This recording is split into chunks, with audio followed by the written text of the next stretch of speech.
This is a collaborative SIG event, and this is a joint effort between the Higher Education SIG and the Practitioner Research SIG. And our theme tonight is showcasing collaborative research partnerships. And we're particularly interested in how educational establishments and higher education can work together. And we're looking at three main themes of synergy, impact, or perception of impact, I should say, and power and relationships. I'm joined by two other co-conveners tonight. And before I introduce the first speaker and tell you the house rules, I'll get my co-conveners to introduce themselves.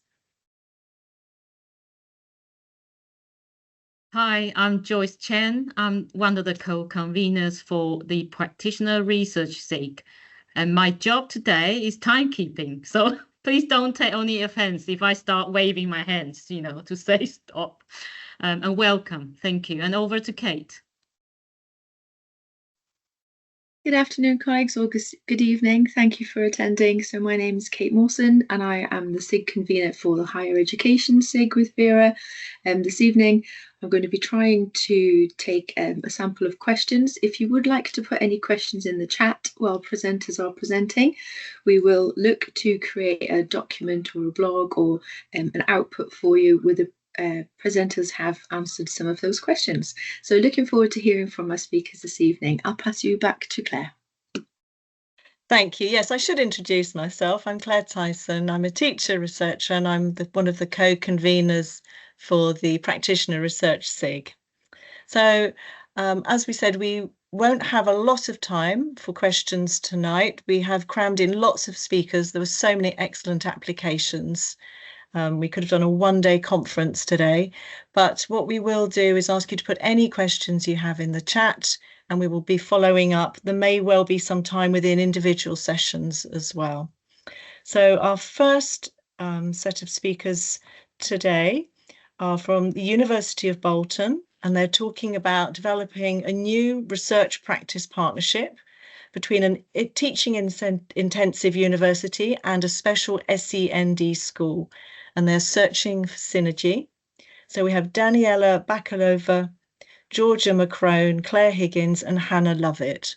So I'm handing over to them now. Hello, thank you. Let me share the presentation.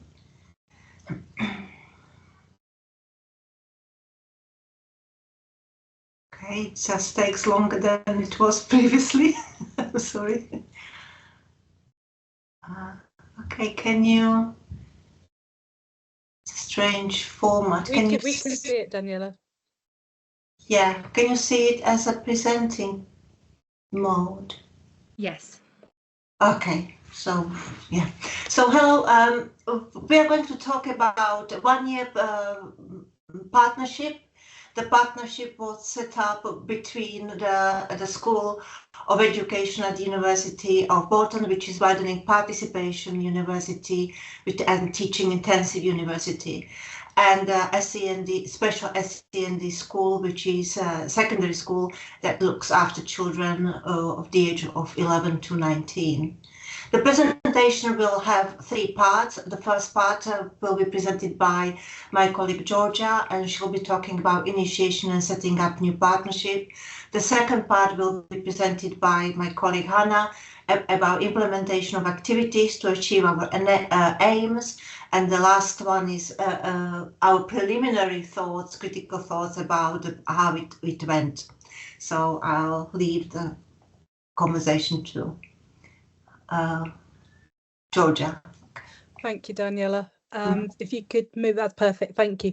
So just to back up and add to what Daniela said, Bolton, where our university is based, is one of the most deprived areas in the country, and it has child poverty well above the national average. And we are a widening participation university within that, and we are heavily focused on teaching intensive research-informed approaches to education. One of the things we do within the education department is initial teacher training, and through that we make connections with a special school in the sort of a Bolton conurbation and that special school covers everything in special educational needs and additional needs through everything except for profound moderate multiple learning difficulties. So everything else is pretty much included in that. They have a very strong school vision in which they're aimed at supporting building resilience and confidence and independence in young people, and they have the strapline, "You can do it, we will help." And working with the university through teacher training, it became apparent that it would be really useful to the university to and to the school to have a research practice partnership. So we were approached by Gina Stafford, who's the lead at Runworth School, and we identified some literature, mainly Scotland, around research practice partnerships. And we used that to set up a number of opportunities between us and the school to get together and to map out what that research practice partnership might look like for us. And we decided that we had to be very mindful of the identified challenges of setting up a research practice partnership, which typically feature in areas of competing demands between organisations, between leaders and partners, and the role of community relationships. So during these conversations and during these away days, we were able to build what our role might look like, and we focused on that setting up of roles and identities. Through our first away day, we were able to develop 3 aims that we wanted the research practice partnership to focus on, and that was focused mainly on building a strong research environment within the school, enhancing research strategies with the school that would give them a clear plan, and making ultimately the aspirational aim of making Runworth a flagship school for demonstrating research in special educational needs and broader context. So in developing our identity, we talked at one of our away days about what our values were and what was important, and we started with the value of child-centeredness as being central to that SEND principle of inclusive approaches that would enable stakeholders to be involved in the process. And then we were looking at collegiality, collaboration, and we felt creativity was really important because we think it's inherent to special educational needs, and this would meet a continuous professional development need for both the school practitioners and the university. Through that, we built on a number of activities that we identified we would need to do.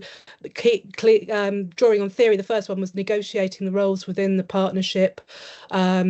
That was important to us to see how we were identifying ourselves as practitioners, researchers, or somewhere in between. And then we were looking at how we would collect data, how we would report on the data, and developing skill sets for both teachers and researchers. And you can't really see on that screen, Daniela, sorry, can you just go back one? Can't really see on that screen, but one of the things that really shook us at the initial meeting was a slide that the school shared with us that showed that only 5.1% of SEND students graduating education known to local authorities actually went on to education, and that was a driving force for us then going forward. Thank you, Hannah. Sorry, I've eaten up your time. Yeah, so just a bit of an overview of some of the activities that took place in that 2023-24 teacher research cycle that runs September through to May. The key research question, or the overarching research question that was posed to teachers, an in-depth look into how we support young people with SEND on their journey to employability and our independence. So again, drawing on the statistics and the kind of values that about employability that we learn on the away day. One of the first things that the school did was get teachers who were in subject groups to utilise an employability destination framework to identify areas of need or development within their subject areas where they could embed more employability skills. And that kind of identified the gap for their inquiry. On Tuesday afternoons, they would have 45 minutes to get together in their subject teams throughout the year. This wasn't every week, and there was obviously other competing mandatory CPD things that took place as well. So I think over the year there was about 10 sessions on the Tuesday afternoon, perhaps with time outside that to meet in the subject groups to kind of engage in this kind of research journey. As a University of Bolton team, we attended about 5 of those, and our role kind of varied session to session. Sometimes we would meet with allocated subject groups to talk a bit more closely, and sometimes we would do sessions on research methods and things like that. We would have frequent meetings with the Runworth team, but usually it was more the research lead at the school rather than the school being able to release the 4 research leads altogether. There were 2 sub-projects within this, one with the drama department, which Daniela led on, and I'm writing a chapter, so there were sub-projects within it. This all culminated in a teaching and learning conference, which was a bit of a celebration of the work that the teachers had done, where they explained their kind of roadmap through this inquiry. If you just move on to the next slide, yes. So this was a roadmap that the research lead and the research champions at the school, the 4 identified individuals, gave to the teachers to help them explain their steps in that journey. So as you can see, this is an example from science and the science subject group. So does the use of actions, gestures or sign improve the recall of scientific terminology? So that's the kind of inquiry that the teachers were choosing to do. And as you can see here, the teachers fed back through focus groups that we did that this was a really useful document. You can see identification of need and the gap, proposal, right through to implementation, impact and next steps. There was, like I said, there was really good feedback on this kind of document, potentially saying it arrived in the research cycle a bit late. So that's an example of a learning that's going to be taken forward into the next research cycle to provide this a little bit earlier. Okay, thank you. And I'm going to just to reflect critically on some of the findings we received from teacher focus groups. The teacher focus groups were conducted the week before the Teaching and Learning Conference. We conducted 7 groups. We had overall 27 teachers contributing to our data and getting the feedback on the whole process, on the whole year. The focus groups were led by 4 Runworth Schools research champions and 3 colleagues from the university. I am just going to I'm going to comment on some of the findings so far. When we are looking at what the teachers were thinking about the whole process, I think we can see 3 overall themes that were coming from the focus groups. The teams, we believe that the teams that were established and had a stable culture from the core subjects felt that that it was a very positive and appreciative event. For example, it was really good in the aspect they were able, or it allowed us to develop ourselves as practitioners within the maths department or within their particular department. It was really good to recognize things that we weren't doing, but we are doing now. So it's an important thing that the stable core subjects enjoy that fluidity, but also the agency and independence to some point of the research. However, there was a group of colleagues, of teachers, who felt that there were challenges from this structure we were introducing, but they felt that they had strong enough teams to overcome those challenges. For example, the groups that were smaller teams or multi-subject teams. However, from the need-specific group team, and this is an important aspect we need to discuss further with our practitioner champions, the response was I get that it's a whole project that sort of Gina's doing with you guys, but I don't think that's being translated to us. So it's some kind of misunderstanding or a feeling that the teachers felt excluded from the whole project. So the whole school project and the whole school narrative could be divided into these three streams, three themes, which we need to discuss with our champions. We also got very strong data on, however, what was the impact of this collaboration on teachers, the impact on learners, and how the teachers enabled us through their focus group define what they want to do for the next cycle, which is very important, and we hope this will enhance the inclusivity of the whole project. Just a moment. And the last slide for me, so I hope we are within the time, is our tentative thinking or reflection on what we have learned so far as an academic team. I think it was interesting. Practitioner research is quite unpredictable. Yes. So the school had an Ofsted inspection that was recognized as an intrusion and disruption. We also realized that our link tutor, the practitioner researcher role is very, very important, that the person who is working with university needs to have specific skills, attributes, and also their motivation is key to have that partnership happening. Also, be prepared for changes in the teams, you know, to have a pool to draw from. So as a university, we suddenly lost one colleague because she was asked to lead another research project. And also changes in the leadership. Ironically, both institutions, the University School of Education as well as Harvard School, we lost our previous leaders, and we've both teams have got the new leader who needed to be incorporated. Funding and space is important, even though we managed to secure some internal funding, but it was key for us to develop the relationship on the personal level with the colleagues. We need clear planning to address the inclusion of the teachers. So this is what we are going to do for the next cycle. To enhance a sense of belonging, because it was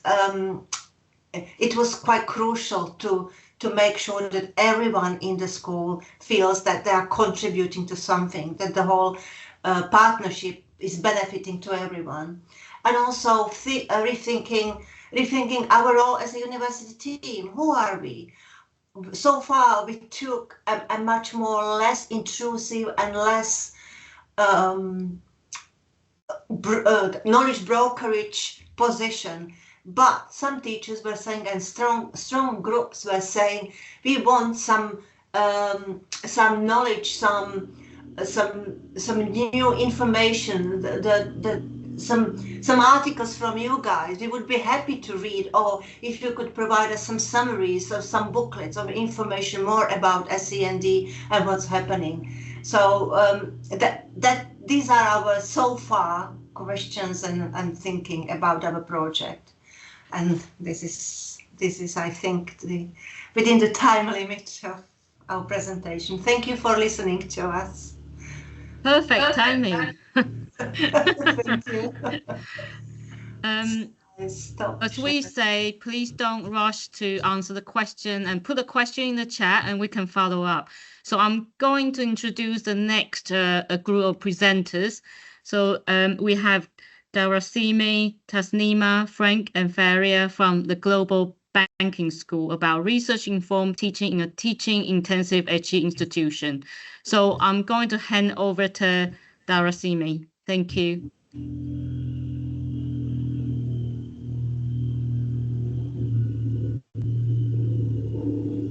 Can you see my slide? Yeah, you need to put it to presenter mode, please. Thank you. Yeah, doing that now.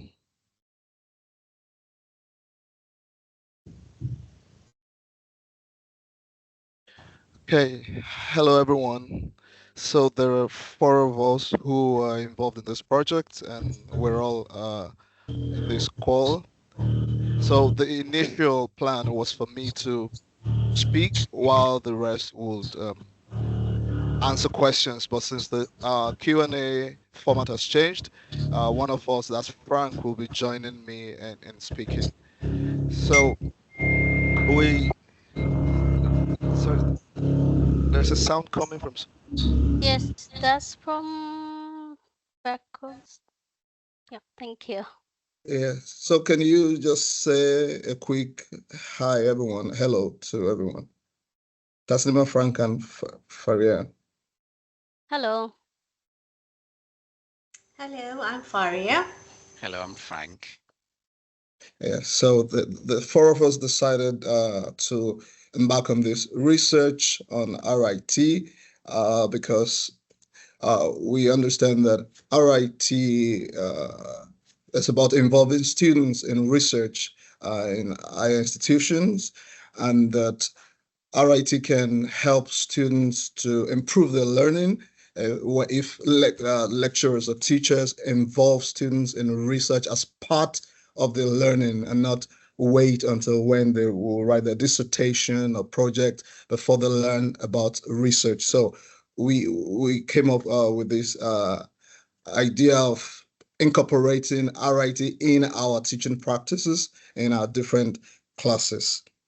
And these are the different dimensions of RIT, and each of us is incorporating RIT in a different way, and all based on these dimensions. So for some, RIT is student-led. Students are participants. They're involved in research. They're carrying out research as part of the courses that they're doing. And for some, they're learning about research techniques, research skills, philosophies and paradigms, approaches to research. So these are the different dimensions, approaches that we are incorporating, we are implementing in incorporating RIT in our classrooms.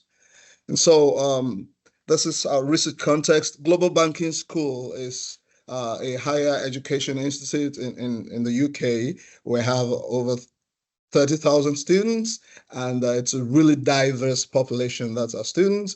The average age is around 37. So we provide education to students who we will call non-traditional students who ordinarily wouldn't have access to education. So it's widening participation, widening access. And they're from different backgrounds, different nationalities. So yeah, we have students from Europe, mainland Europe, Eastern Europe, from Africa, from the UK, different backgrounds, different nationalities. So it's a really diverse institution, and it's a teaching intensive institution, and different levels of formal education. Some have left education for many years before they returned to education. We have students who have left education or who had left education for about 10 years before returning, some for more than 10 years. And then we also have those who had education even up to university level or college level in their country before coming over to the UK. So we have a really diverse set of students, and also in professional experience. Some have never worked in their life, some are full-time housewives and they're coming into school. Some are workers already. Some are working some are working, the professionals. Some are in the middle mid career positions. Some are in managerial positions. Some have their own businesses. So it's a really diverse set of students that we have, and that's why we feel incorporating RIT in the classroom would show us some things about our practice and about how to help this diverse set of students in their learning. So I will hand over to Frank to take over from here.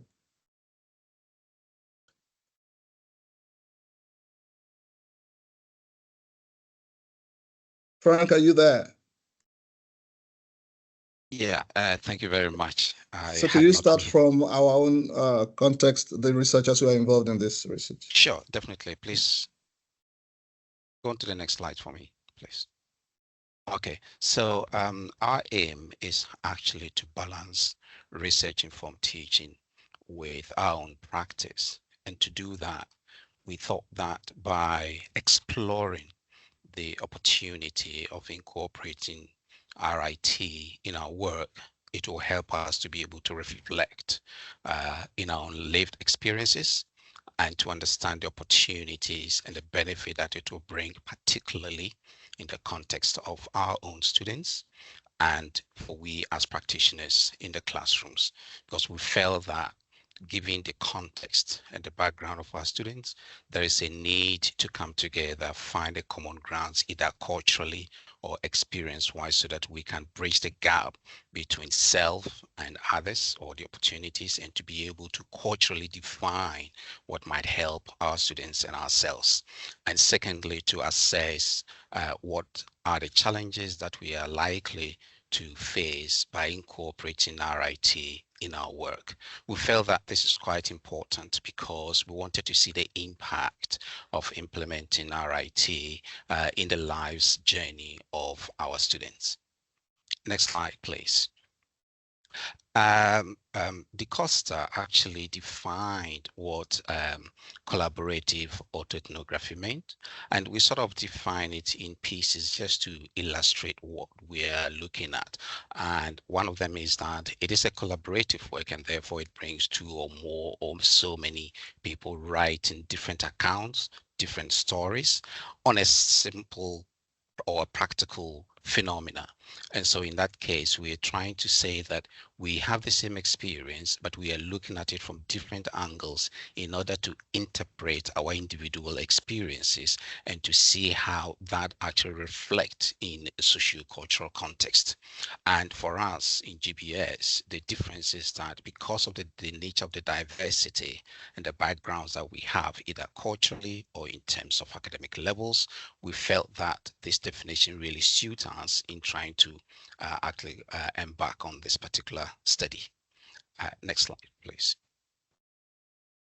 So the question is, what is the implication of what we are trying to do here? And the first thing is that we wanted to actually share our lived experiences. Now, we are 4 people collaborating on this particular project.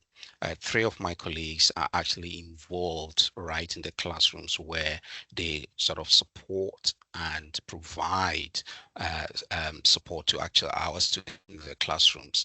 I am actually in the background trying to work with my colleagues in trying to see how the support we also provide from the background is going to be effective in the classroom. And we thought that having that diversity of background and trying to share our lived experiences will provide a balanced perspective for people who would actually see the benefit of RIT from both angles.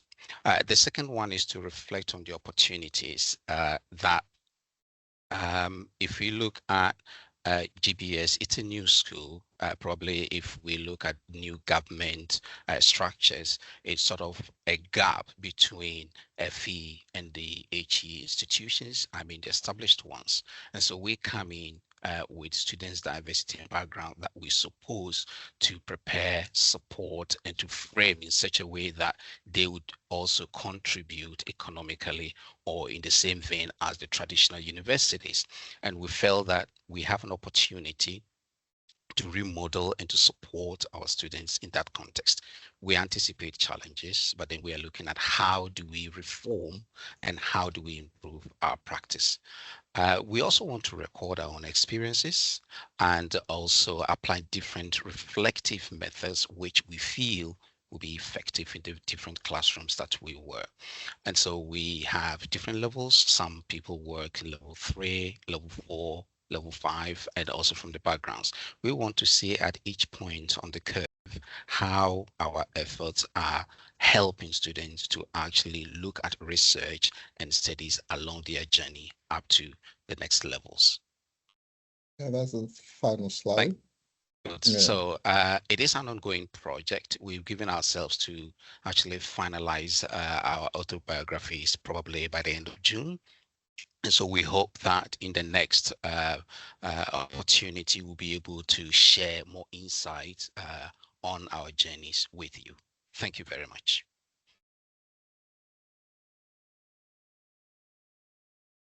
Thank you for listening to us. And on a final note, as Frank has mentioned, and I mentioned earlier also, so the four of us are spread across England. Frank is in Leeds, while I'm in Manchester. Tasnima is in London, and Faria is also in London. Thank you for listening to us.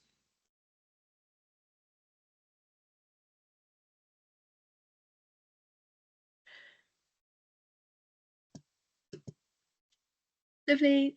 Thank you ever so much to Asimi, Tasnima, Frank, and Frank hear about your presentation.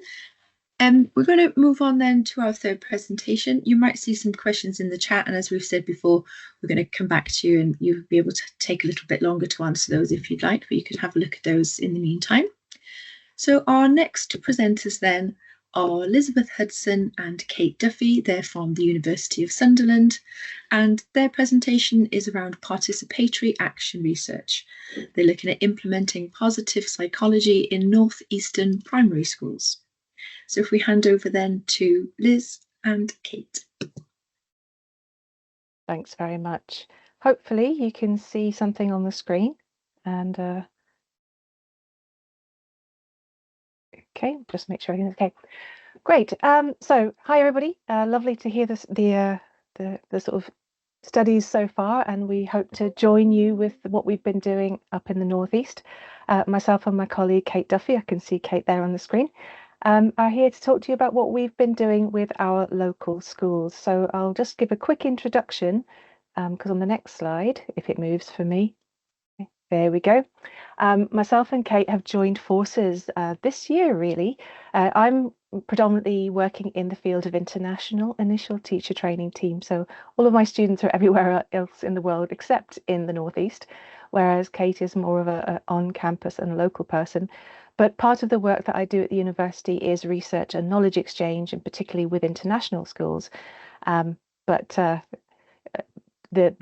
The nice thing about that is being able to look at what we're doing in the local context, use that in the international field, and then to learn from that so that we bring that back. So that idea of knowledge exchange being a reciprocal thing.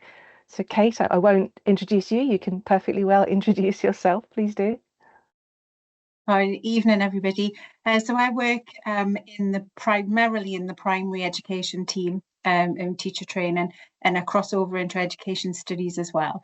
And my interest began here with relational pedagogies and pedagogies that would support well-being. And I think when Liz and I came together, we've got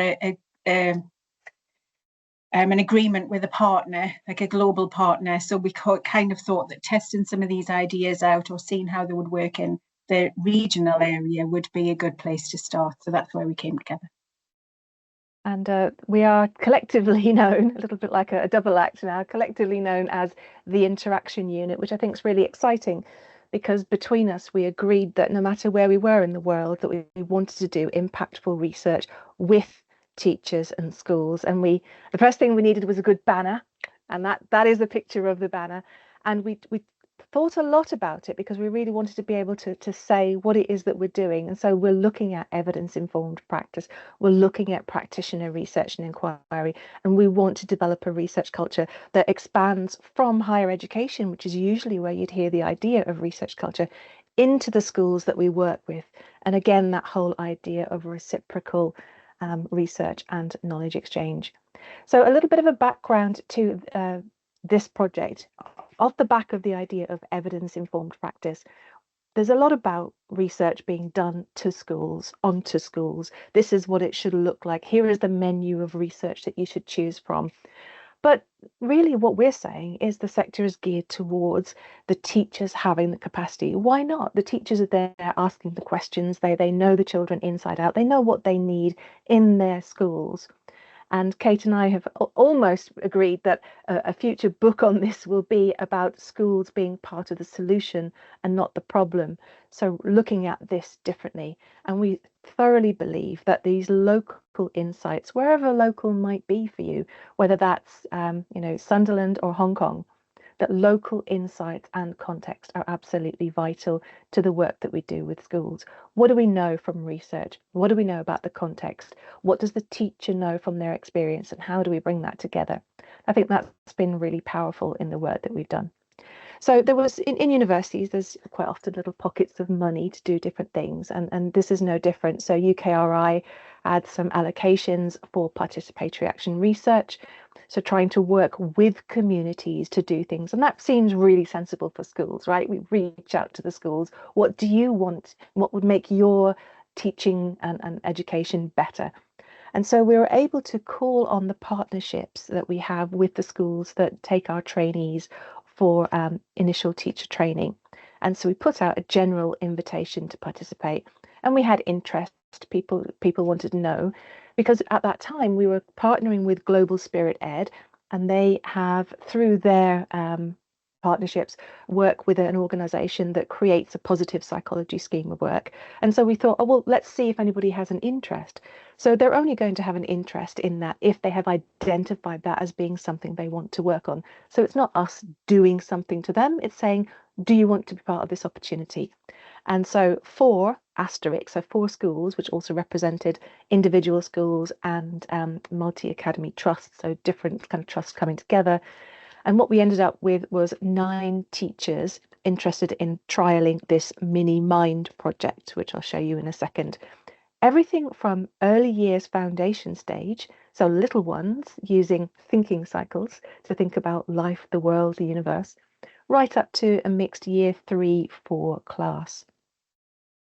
And so this mini mind project, in case you're interested in the positive psychology, because we are not psychologists, we're teachers, teacher trainers.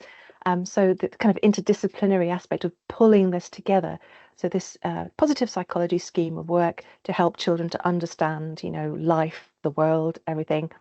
And so it's presented to the schools as a 12-hour program that they can use with the children to see how it works. So they get to choose the children, they get to decide how it's done, they get to kind of scaffold and implement in the way that they see fit with us kind of as the partners. So the who, what, why, where, when, how, Mini Minds program. The school has identified psychological well-being, resilience, etc. as a school priority, especially post-pandemic. We know that we can fix maybe the English and the maths reasonably well. Can we fix the social and emotional elements of learning? Probably less so. So they decide how to deliver their 12 hours of learning. They decide which children are going to be involved. So we're not forcing them to any sort of fidelity to intervention. We're asking them what they want. We're working with them. It's this year, so we're coming to the end of it. It's not fully done yet, and some are still completing that. And so the training, they came onto campus for convenience to get the training of how to do this, and then they've done their trial in their schools.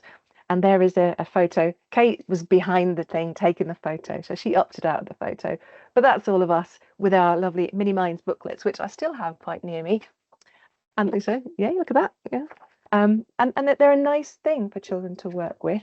And the schools have been deciding how and who is involved and what they've learned, both about the children and I think about themselves, really, as they've been doing this project with us.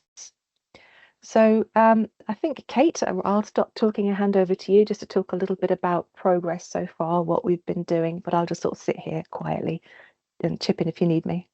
Yeah, thanks, Liz. Yes, I think when Liz is saying that the schools and the teachers are learning just as much about themselves as the children, I think that is the thing that really comes through when I've spoken to some of the schools in the last few weeks. And I think although we're kind of saying that this is a mini mind positive psychology aspect, they're starting to see its bigger reach. And one of the really big things that are coming out are their kind of drive to redevelop the curriculum for the PSHE comes from the assemblies right the way through, whole school approaches, and I think they feel that they've got the capacity and the space to be able to do that, which is really, really nice to hear them talking about that. So after the full day of training that we had together, going through the materials, and they did some planning and decided which groups they would want to work with. And as Liz said, some decided small, particular targeted children, small groups. Others decided whole cohorts. So that difference has also been interesting to see. And then we've met with them to develop their projects and raise their questions and their research kind of parameters that are suitable for them. And then we've started kind of touching base with them again and saying, so how's it going? Where are you up to? And most of them are probably about halfway through the 12-week program at the moment, and really looking forward to being able to come to the end. But even now, they're starting to think about how it might actually progress. I'm going to go to the next slide then. Liz, can you move on? So I think one of the main things that the teachers talk about when they all of them have said they are thoroughly enjoying teaching the programme, and they love the fact that the children are really excited to get their little booklets out. It becomes, they seem to be creating a kind of language in the classroom. And it also is quite nice that they've all talked about being at different paces. I think the lack of the heavy kind of national curriculum behind them is enabling them to be able to say, well, actually, we're going to spend a little bit more time thinking about how we react to certain, things that trouble us, that kind of thing. And some of them are going a bit quicker or taking bits out. And that's part of the research that we're doing. Because we always said that they didn't have to use this verbatim. This was pick things up which suited them, add things in, and some of them are seeing a connection between something that they work with the NHS, a programme, what was it called, questions or something, I can't quite remember. But there's kind of feed in there as well. So that's really nice that they're starting to see where this will fit for them. Do you want to pop it onto the next slide? I'll come back to that. So the children, yes, the impact that they're seeing there, even just after, sometimes it's only 30 minutes a week, they're seeing things within the play yard, hearing kids saying, oh, if I just thought about that a little bit more. And there was one quote that really struck with me, when this child is regularly saying now, actually, I need a bit more time to think about that question.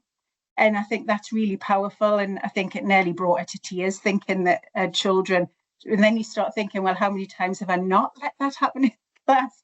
So those kinds of questions are really lovely for us to be able to see them unfold when they reflect upon this. So yes, they're seeing changes in behaviour. I think probably more so in their language. They're kind of talking themselves through. I don't think they've necessarily seen a shift in maybe struggling behaviour and then not, but I think they're seeing it, the children are talking about it a little bit more. And I think after 6 weeks, I think I would definitely take that.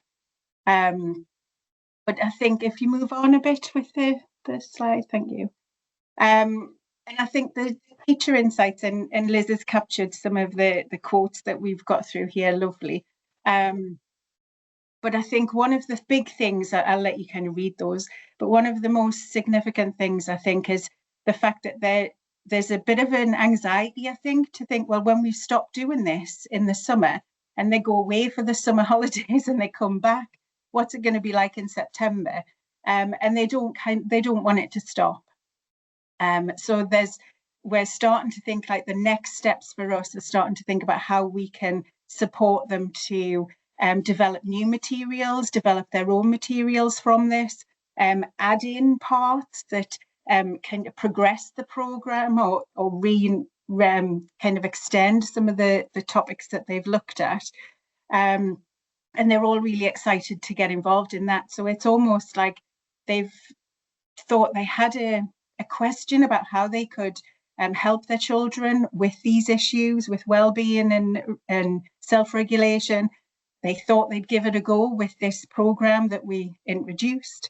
Now they're starting to implement it and they're enjoying themselves doing that and starting to have conversations in the corridor that about curriculum development that they feel they genuinely have a bit more autonomy over. And also starting to think our next stage for this is to think, well, how can we involve them in developing these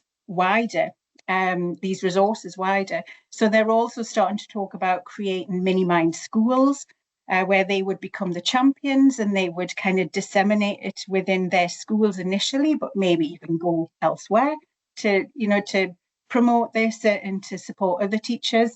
And then also kind of creating mini warriors, I think, with the children, kind of seeing if they could get a swell there as well. So it's almost like it's having full circle with, we kind of spark something and then we're bringing it back into where they take it for their change and what they want to do in their curriculum. I think that's quite powerful. Do you want to add anything in there, Liz, or are we up on more time?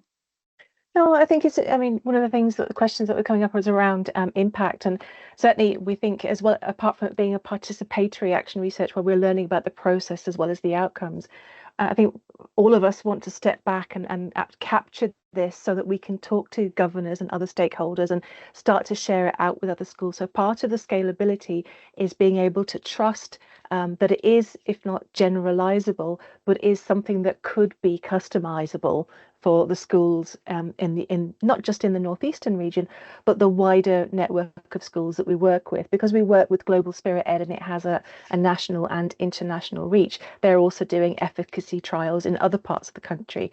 So it's kind of like a cumulative trial of this program. And it's nice to think that the Northeast, who are very early on in the process, are going to be able to share some of that learning more widely and show that, you know, teachers do have the capacity to sort of engage in research. And this diagram, which I've customized quite heavily, but certainly I know Claire will recognize it, parts of it from before. I have used this, but really looking at how we can get research out of the classroom into schools, out into other schools. And this is a perfect example of doing that. But of course, we as higher education people, but also teachers, practitioner researchers, we are teachers, you know, what is our role? How can we use our capacity to be able to bring people together?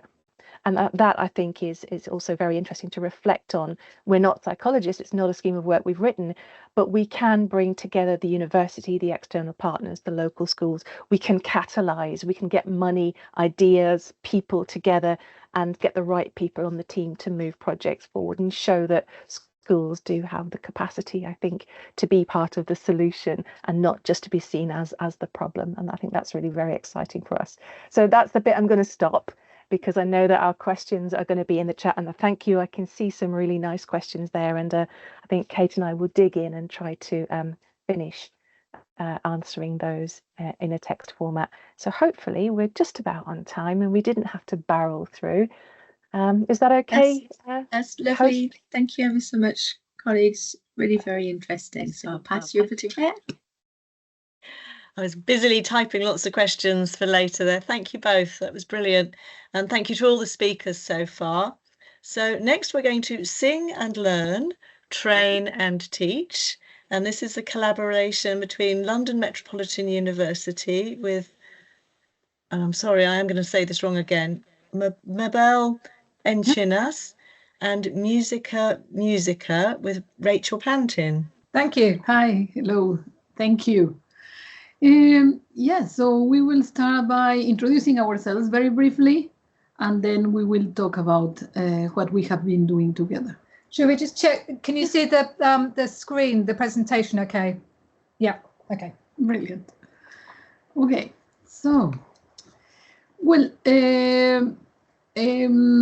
I have been interested in community engagement for a long time in my life. I have participated in Latin American perspectives in education, Latin American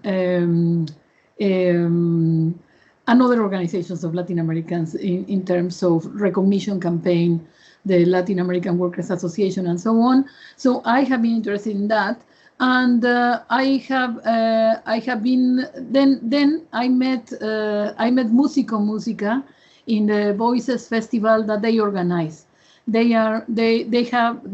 play, they are musicians, they have a band, and they have lots of community music events and activities and projects that have been running for many years. And in the university where I work, which is London Metropolitan University, we have also the London Met Lab that with the idea of empowering London. So the idea is that we work together with organizations of the voluntary sector that engage in partnerships, and they support this work. So with Musico Musica, we signed a memorandum of understanding. And recently, now the Center for Applied Research in Empowering Society was created. So it's part of the same idea of working with organizations of the voluntary sector. We've got a short video just to introduce our work as an organisation.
So, well, maybe you need to say something about, like, Rachel is the...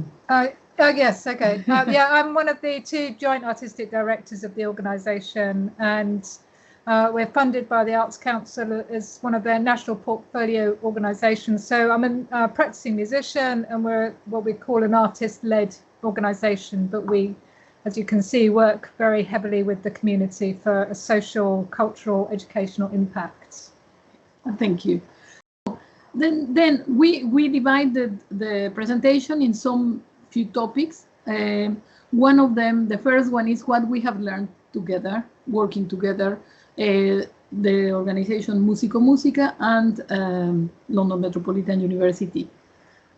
So I have to start. Yes, you're starting. Okay, so so I think that for me, the work with an organization of the voluntary sector has given me a lot of learning.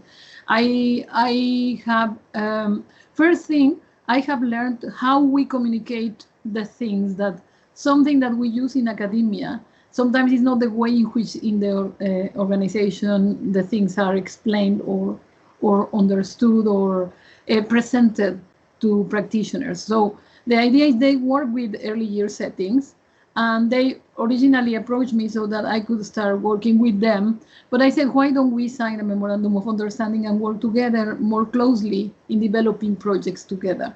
So for me, is the learning. Also, I admire very much their, I have learned a lot about how to prepare the reports for the funders in terms of the organizations of the voluntary sector, how to apply for funding, with exactly, like, being very precise in the way in which this is done in the sector. So I have learned lots of small and big skills, and particularly the perspective of Musico Musica.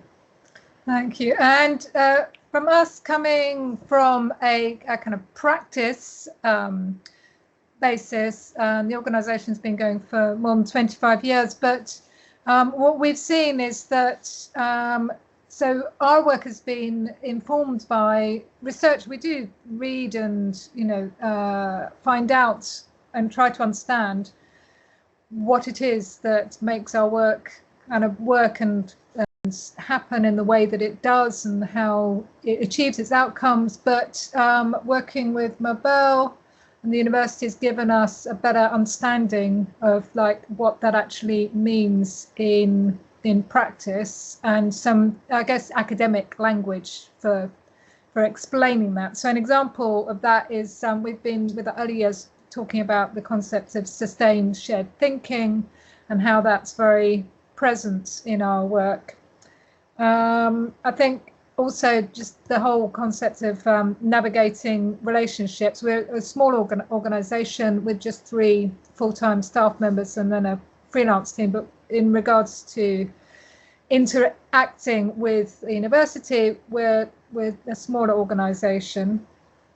And I think we've learned a lot about different approaches to evaluation, because the kind of evaluations that we've been undertaking are very different to the kind of ones that we have to do in the arts sector for the Arts Council, for example. So I think we're going to move on to how it's been enriching. Yes, exactly. Well, the first thing is that we could do a project together. You know, I spotted a grant that could be helpful for Musico Musica, which was with the Education Endowment Foundation. So I said, maybe you could apply for that. No, I couldn't, because I didn't have that experience of having worked with early year settings for several years in terms of music, but they could. So I supported your application, and then, but I was saying that actually the way in which the discourse is built is like you have a big skill on that, and the organization Musico Musica has it. So it was very helpful to see how experienced you were in doing that kind of thing. I have applied for funding and I have got funding from other organizations, but it was like a very, very skillful way of doing things. So I think that getting that grant was very helpful, because then we were working together in a project, and for me it was very enriching that we actually went together to the trainings and to understand the model with which the EEF, the Education Endowment Foundation, was working, and to bring that to what we were doing.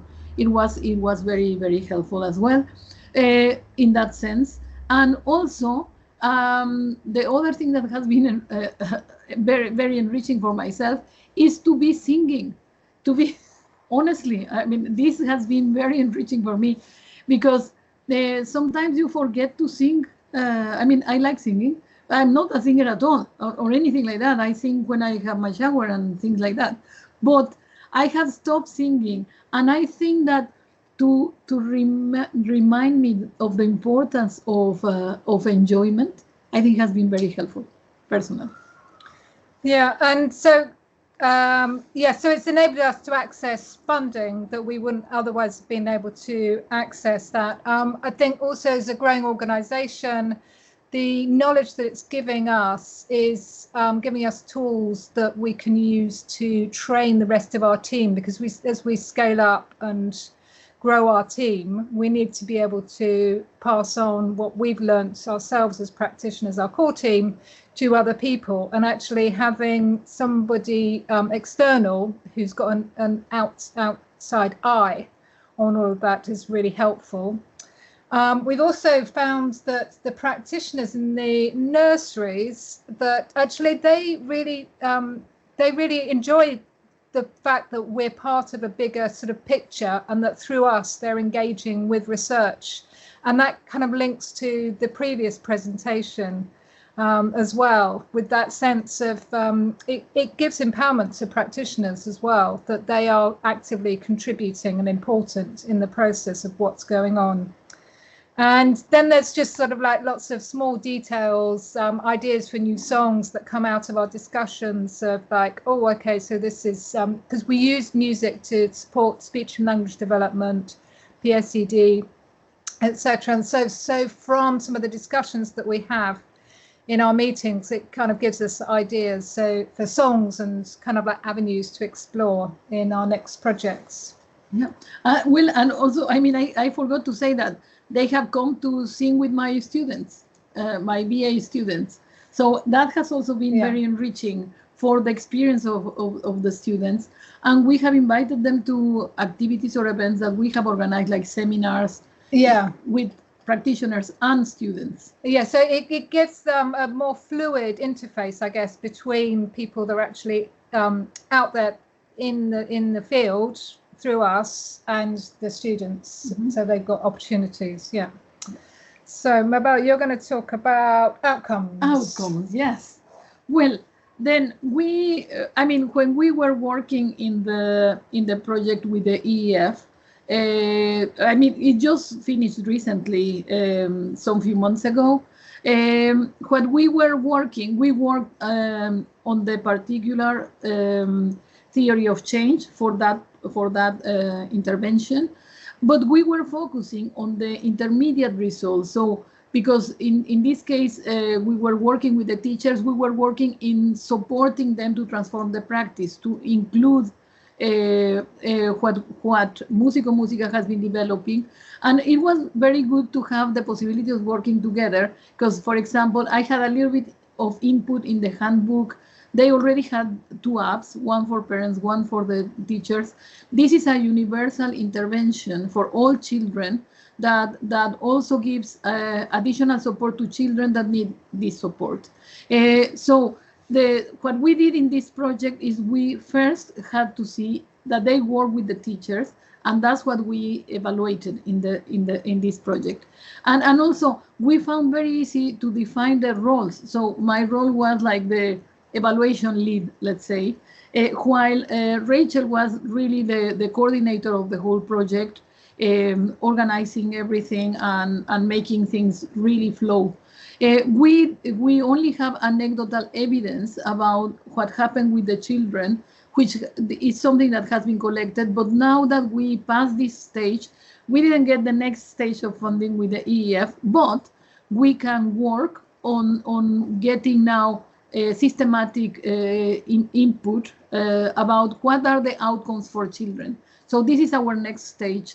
Actually, I am. You've moved on to the next section. No, so Rachel is going to say something. Yeah, so future plans that we've started talking about. Yeah, so we really looked at the fact that through the EF we got the evidence of the efficacy and the acceptability, but we've not got so much kind of research evidence about the impact for children. And again, for reaching more settings and, you know, kind of widening our impact of the program and where it can reach, we need that. I mean, we've got a certain amount already that's got us this far, but that's our next step in terms of the research partnership.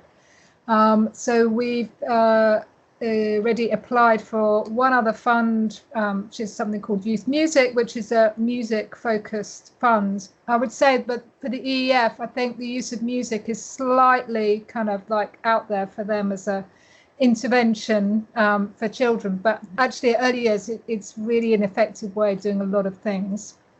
So we've applied for a major music fund, and we are going to push ahead with that, fingers crossed, and look at the impact for the children as part of that. And yeah, so that's where we're heading next. Yeah. Thank you. That's it. Yeah. Thank you. So should we stop the share? Stop the share. Thank you very much, Mabel and Rachel. You know, you're all amazing presenters, all on time, on cue. So I can't believe the time's flying. So now we are welcoming our final presenter, Tasnima from Global Banking School.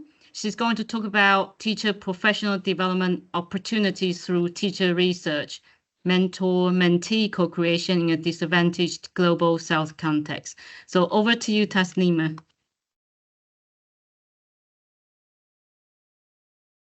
Thank you. Just let me share the Padlet link again here if anybody is interested. Can you hear me? Thank you. Yeah. Okay, let me share the screen now.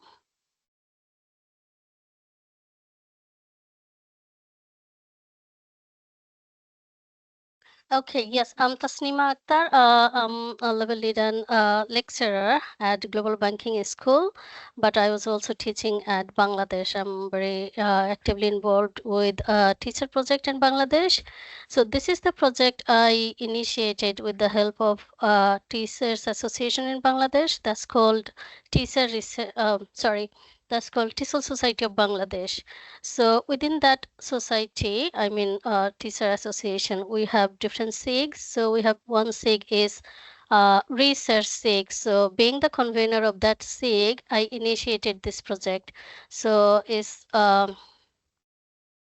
mentoring teacher research project in Bangladesh. So we few mentors came together to train the teachers, novice researcher will say, to research their classroom. So it's practitioner research. So this is the project I'm going to talk about. It's basically I'm trying to showcase what we did and then a bit of reflection on our first launching project. And I believe through this project, we try to co-construct knowledge, as you're mentioning that, okay, the higher education academics coming together with the primary or less experienced researcher from tertiary level as well. So it's kind of a collaboration, co-creation of knowledge between experienced researcher and novice researcher to find the solutions, I mean, of some problems in the classroom in terms of 4 skills of English. So it's basically to come up with some local solutions of some global problems, and we're trying to see it from decolonized lens, that what can be the local solutions. We cannot just rely on existing evidence from different countries probably. Well, sometimes yes, for similar context, but mostly we need local solutions. Why? Because our context is different. We have larger classrooms and we have very limited resources on English, and then obviously with the difficult skills of listening and speaking. So here we are. Let me introduce the context of this project.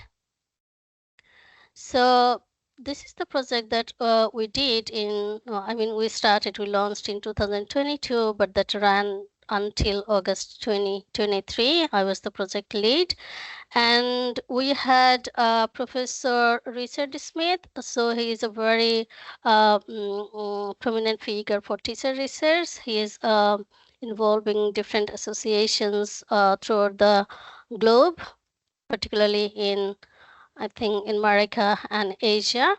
So he was overseeing this project, but we started with 4 mentors. All of them are higher education institution teachers. So we have Professor Dr. Sadur Rahman and Dr. Mia Naushad Kabir from Dhaka University, and then Mr. Hamidul Haq from another private university, and then myself. They are based in Bangladesh, but I was doing the whole thing from living abroad, that means from London. And we started with 10 mentees. 5 of them are from primary schools and 5 from tertiary English teachers who are teaching in private institutions in Bangladesh. So after a loss of hiccup, we really started finally, like after 1 year of planning, and then we started a small scale, as you see, 4 mentors and 10 mentees. And then the procedure is actually, we wanted to do classroom research, obviously, but the methodology we used is exploratory action research. So we basically followed a book by Richard Smith and another author to go through the whole thingy of mentoring teacher research in the classroom using exploratory action research. So I created the syllabus and scheme of work for the mentors and mentees. We meet together each week. I mean, each week the mentors, each week, then alternate week training the mentees. So the platforms we used, because most of it actually, all of it was online, because the mentees from different parts of the country and I myself from London. So we had mostly meetings on Zoom, and we had Google Classroom as LMS and lots of communication through WhatsApp group and Facebook Messenger. And of course, the key thing, key information or materials we share via email and also in Google Classroom. So after this, we had our first launching meeting with Richard Smith. You can see here, Richard Smith is here. Then we mentors here, here, and here. And then all of them are mentees. But we have been also joined by another teacher research group from Africa. So you can see Eric here. So he brought his own mentees to listen what we are doing, because probably their context is similar to us. So as we started, after a few months, we had a conference that's endorsed by IEEE Research SIG. So in that conference, Teacher Research 2022, Teacher Research Online 2022. So we presented, I mean, basically our mentee, not all the mentees, but 6 mentees presented their classroom research, and we helped them do it, and we have been in the conference. So in that conference, my mentee, I had 2 mentees, but one dropped, unfortunately. She's really, really active, award-winning, but she's super busy. One of the key issue of teacher research and mentoring teacher research project is actually keeping to the commitment of this one, because people have different commitments, professional commitments, personal commitments, and then on top of that, doing research for the first time is challenging. So this is the poster, if you want to see, this is the poster my mentee, one of the mentees presented at IEEE Research Conference. So that is grade 3 students' willingness to communicate in English and engaging them in oral interaction. So what, she's a head teacher of a primary school outside Dhaka. So that's another city, but in kind of rural area. So she has few research questions why her students are not engaged in oral communication. Obviously, they're so, I mean, young, grade 3 students, and we don't have enough exposure to English listening or speaking. But she was trying this, and she found that few of the games are really interesting, like memory game, whispering, mingling. So she started with exploring with these games, and out of 4 games, she found 3 games really engaging. And then, just to say some of the challenges, I'll be coming to challenges again later, but here I just want to mention that as we go along, our mentees, number of mentees dropped. So like for is exploratory action research. So there are 2 phases. In the second phase, we have only 3 mentees out of 7 mentees, out of 10 mentees.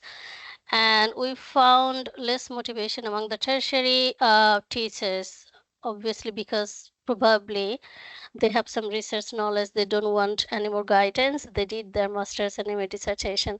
But primary teachers, they show much more motivation. Obviously, both of the groups are really, really busy still. So in the action phase, we got only 3 mentees, and all of them are actually primary mentees. So my mentee and other mentees, they presented their second part, I mean, action phase in the same conference, but next year, like last year.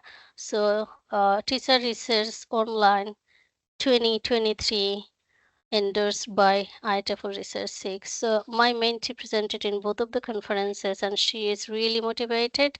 So as you can see, in the action phase, she was trying out again with a different group, 3 game-based activities. So in in her exploratory phase, she tried out 4, but she found Monster, Orion Ring, and Whisper Mingling really, really effective. And we have some data. I'm not going to present the data here now because it's due to the time constraint, but we are working on it.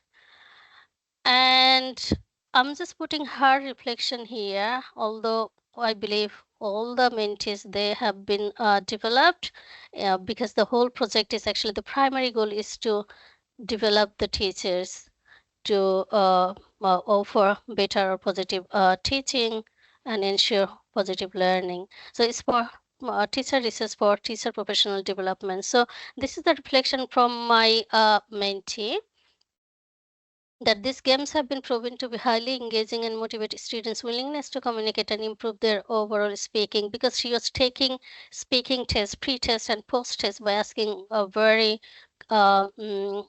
easy questions to the students, because they don't have experience of speaking actually. And then she was finding that the game-based learning model allows her to produce a joyful and interactive classroom. And she wants to say that she wants to continue this model for next classes, and she wants to encourage other teachers to research their classroom. And she feels really, really empowered by this project. So where we are of this whole project, that we initiated in 2022. We completed it and all the mentees actually completed the exploratory phase. All the six mentees presented at teacher research. That was a huge boost for motivation for them. And then 3 primary teachers are in action phase. And by now, my mentee, this mentee, Raihana, has already completed her action phase. So the final thing, the challenges and prospects we have while setting up, continuing, and towards the end of this project. So there was challenge while setting up the project, as I was living abroad, and it was with an English association back home in Bangladesh. So coordinating with mentors who are in different time zone, first of all, and second of all of them were senior to me. One was my direct teacher. So yeah, we did it. And then, as I was saying, that finally we had only 3 mentees in action phase. That means there was a drop in motivation, particularly among the tertiary teachers. And as I said, probably they have some research background and interested in different types of research, not probably classroom research. So they are not with us anymore. And yes, but the prospects is, the primary teacher mentees are more motivated and committed, and a clear timeline needs to be flexible, because not all the meetings can happen as it is prescribed. So we need to be flexible.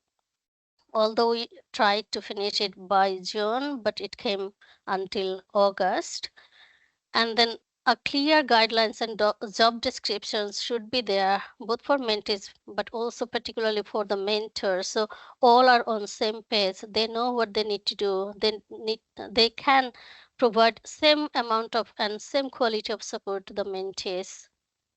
And one of the key thing of this project is inspiring the mentees to present in the conferences. So we brought them in the conferences to present in front of international audience from different countries. So that was really, really motivating for them. And one final thing that we are doing, I mean, mainly me, myself with my mentees, that is actually, we are planning to publish her work.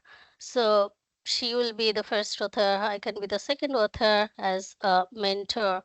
So we're planning to write this, and we have already chosen a journal. So we are finalizing the draft to publish here.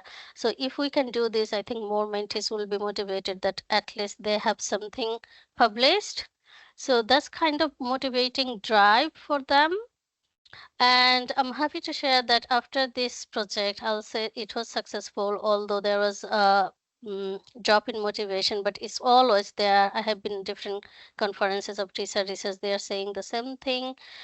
But TESOL Society of Bangladesh managed to get a second round of pilot, and now they're proposing a third one in collaboration with British Council Bangladesh. So fingers crossed. I hope everything will go fine and this project will be sustainable. Thank you very much. That's all from my part.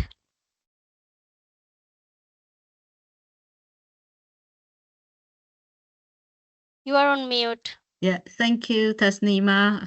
Perfect timing again. Bang on, bang on time. Okay, thank you. That's I'll lovely. stop sharing.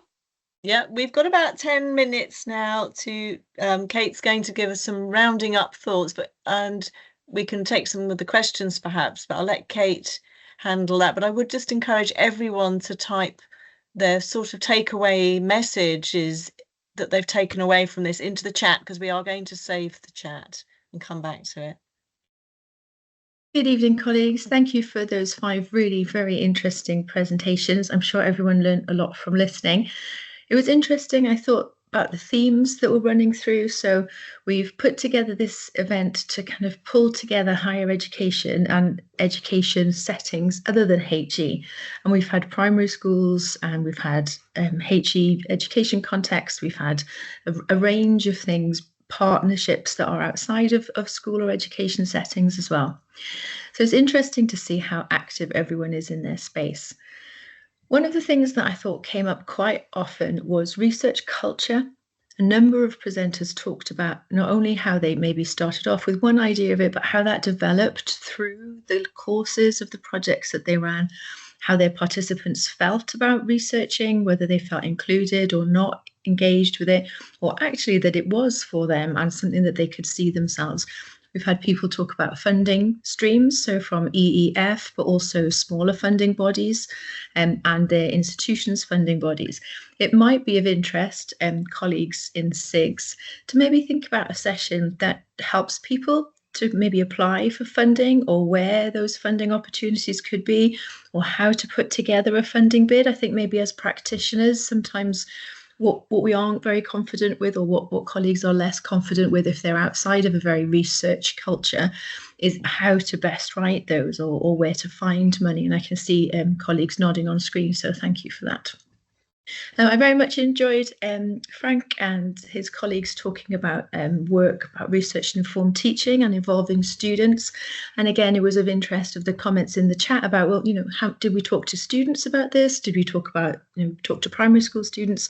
And I think Georgia and Liz and Daniela also talked about that being next stages in their work to kind of encourage and bring children or students. I know that non-normal students in HE of an average age of 37 is not children, so forgive me. But yeah, that voice of the student in our work and how best we can capture that and involve them in that journey is something that I think is also very interesting. So hopefully you've got a lot from that. Like Claire said, there's lots and lots of questions in the chat. I've been trying to capture them, and Dan, I'm sure, will send us the transcript so that we can make sure we can try and answer those.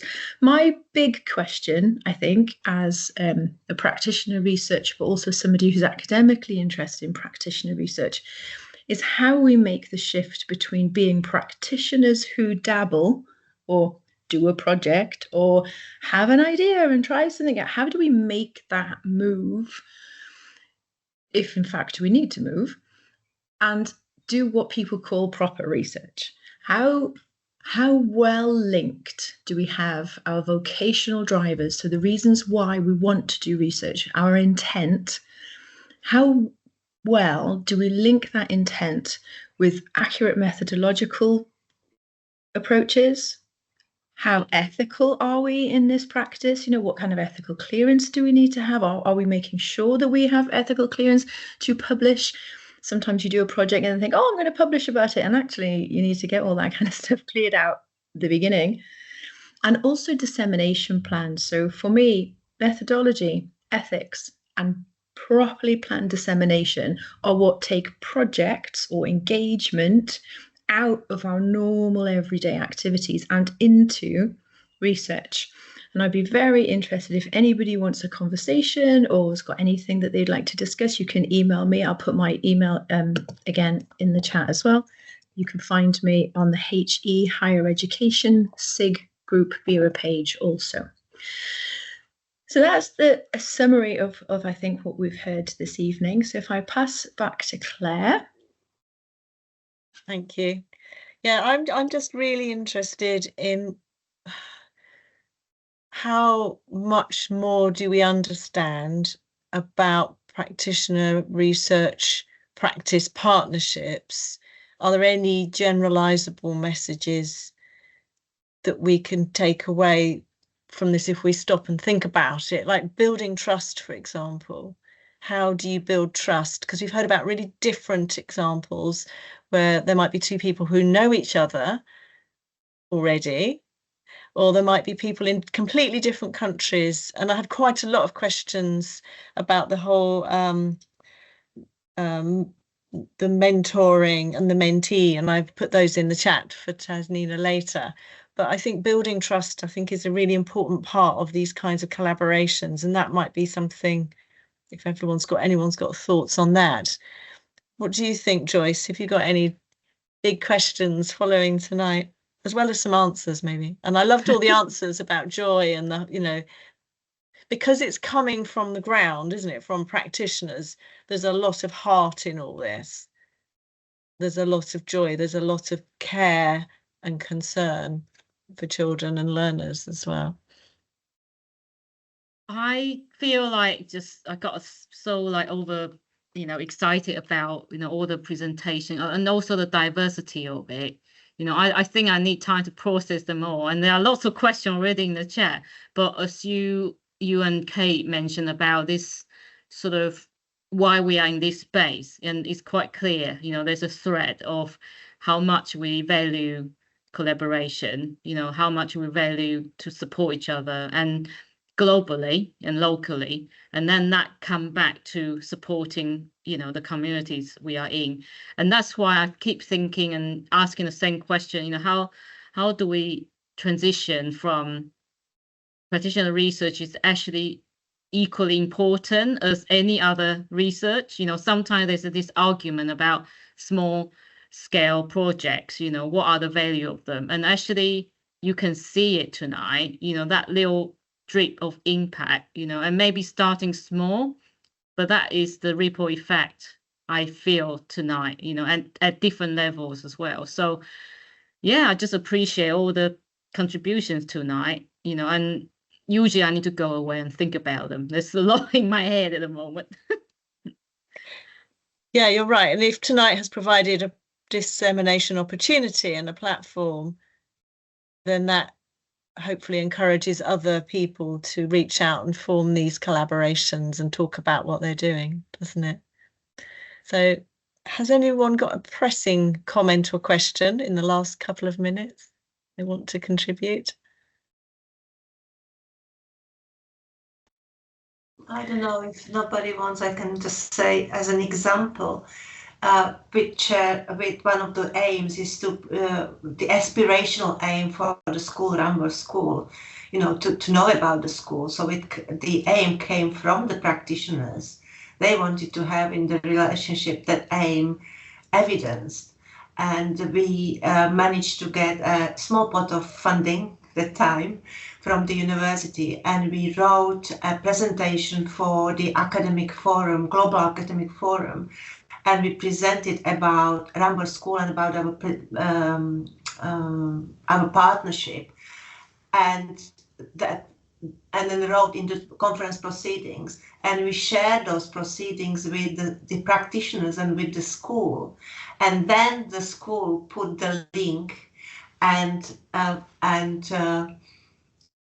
they published the article, the conference proceedings about their school and about the partnership. So we were at the back of the dissemination, but the school took that dissemination, that work, as part of their outcome, of their impact, of the quality of their work. And when we showed the practitioners, the colleagues, this is what we wrote. One of them said, "Oh, I feel tears in my eyes." It was so rewarding for us, and I just thought that I'll share this. Thank you. That's a lovely note to end on. Thank you very much, everybody, for your participation tonight. That was amazing. Thank you. Thank you. Thank you, everyone, all the presenters and organizers. Thank you. Bye-bye. Yeah, thank you very much. Stay in touch. Don't forget our newsletter.